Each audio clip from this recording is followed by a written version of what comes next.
This is Ted Hicks from Late Night Parents. Ways to follow the show, latenightparents.com. What are we going to talk about? We're going to talk about combat sports. Well, really more like their CEOs. Two biggest combat sports right now. We're talking about the return of Vince McMahon.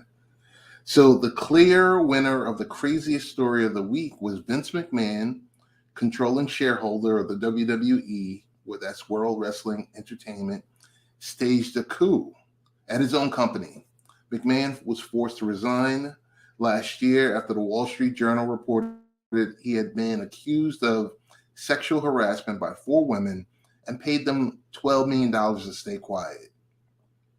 McMahon had the run of the company for 4 decades, and the company's stock soared after he left because investors figured that meant the company would be for sale.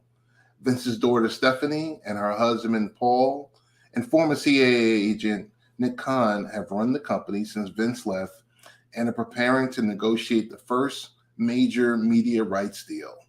They haven't disguised their intentions also to listen to offers for the whole company.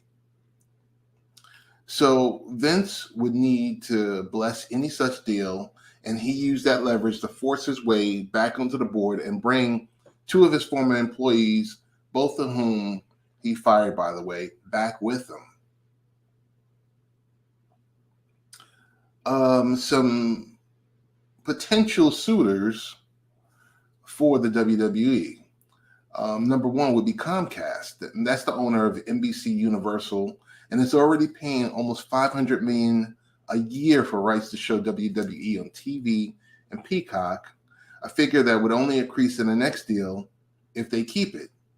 So think of yourself. Do you want to pay $600 million a year or just spend the $7 to $8 billion to own it outright? Endeavor, the company with the most synergies due to its ownership of the UFC, it could find a lot of cost savings and also create special fight night weekends all around the country. It's also proven it can absorb a contract sports league with, a difficult founder. More on that in a second. Fox, like Comcast, it already pays for rights. Unlike Comcast, it's a much smaller and doesn't have its own paid streaming service. But it does have a free one that's called Tubi. CAA, Creative Artists Association, created whatever. You know what I'm talking about.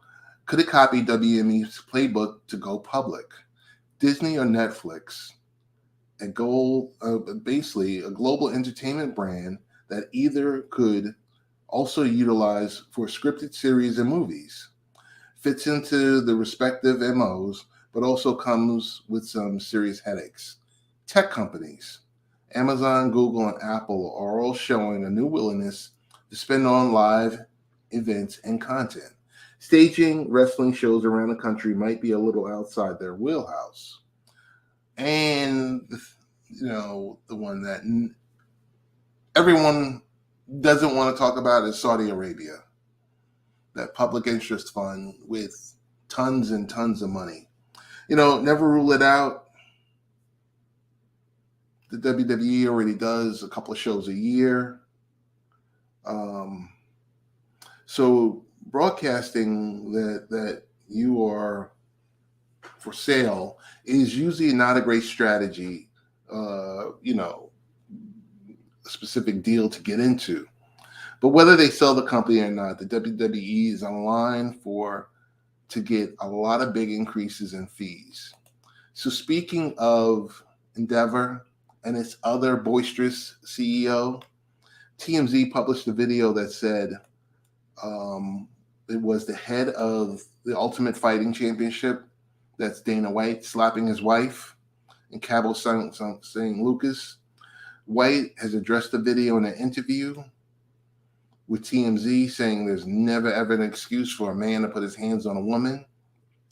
Endeavor, which owns the UFC, and Disney/ESPN, which airs the events, have said very little since the story broke.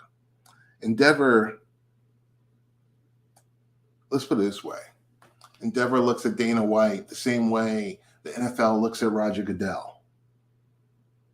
This is someone that's a cash cow that continues to make money, that runs the business. I don't expect it.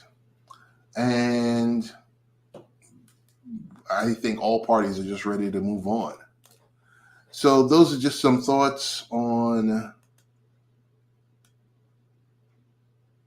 WWE, where it could be going, UFC, Dana White, Vince McMahon.